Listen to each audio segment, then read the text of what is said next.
The little girl's voice was so soft that at first he thought he had imagined it, lost somewhere between the distant hum of traffic and the faint clatter of cups from the cafe behind him. But when he looked down from the papers he was reviewing, he saw her standing there with both hands clasped tightly in front of her, eyes wide with a mixture of hope and fear that made his chest tighten in a way no boardroom crisis ever had. And when she spoke again, "Sir, could you pretend to be my daddy, just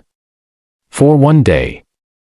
The world seemed to slow, as if time itself was waiting to hear his answer, because this man, a CEO whose name moved markets, whose signature decided the fate of thousands of employees, was suddenly facing a request no strategy meeting had prepared him for, a request that carried no profit, no risk analysis, only raw human need. He noticed the small scuff marks on her shoes, the careful way she stood as if trying not to take up space, and he knelt down to meet her eye level, his tailored suit creasing against the pavement, feeling oddly exposed despite the power he carried everywhere else, and he asked her name, gently, as if loudness might scare her away, and she said it with a shy smile that flickered like a fragile flame, explaining in broken sentences that her school was having a family day, that all the other children would come with their fathers, that her own daddy had gone away a long time ago, and that her mother worked 2 jobs and couldn't come, and she didn't want to be the only one standing alone, not again, because last year she had stood alone and pretended she didn't care, but she did. She cared so much it had hurt for days. The CEO felt something crack inside him, a memory he hadn't visited in decades, himself as a boy, waiting in a crowded hall for a father who never showed, telling himself it didn't matter while wishing someone, anyone, would sit beside him and claim him for just a moment, and before logic could step in, before assistants and schedules and reason could speak, he heard himself say yes, just for one day, and the relief on her face was so immediate and so pure that it felt like a reward greater than any bonus he had ever earned. The next morning he arrived at the school early, feeling strangely nervous in a way he never did before investor calls, wearing a simple jacket instead of his usual power suit, holding the little girl's hand as if it were the most natural thing in the world, while parents glanced over, some curious, some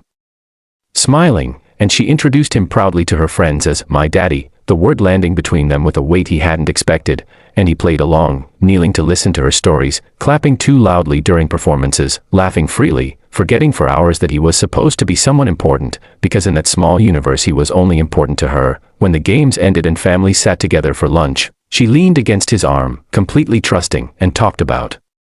her dreams of becoming a teacher so she could help kids who felt invisible, and he realized with a quiet shock that she was teaching him instead, reminding him of the parts of himself he had buried under ambition, the parts that still believed presence mattered more than prestige. When the day ended, she hugged him tightly, thanking him again and again, and though he smiled and told her it was nothing, he felt the truth settle deep in his bones. It had been everything. That night he couldn't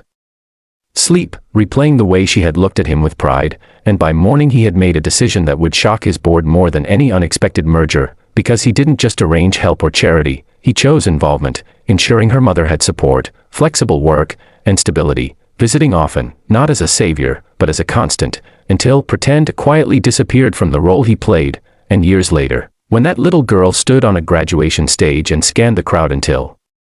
her eyes found him, smiling the same way she had on that first day, he understood that the greatest legacy he would ever leave was not a company, but a life changed by a single yes. If this story moved you even a little, remember that powerful moments often come from simple kindness, and if you believe stories like this deserve to be shared, don't forget to subscribe to the channel, because every subscription helps us bring more real, emotional, life-changing stories to you, stories that remind us all that sometimes the smallest requests create the biggest transformations.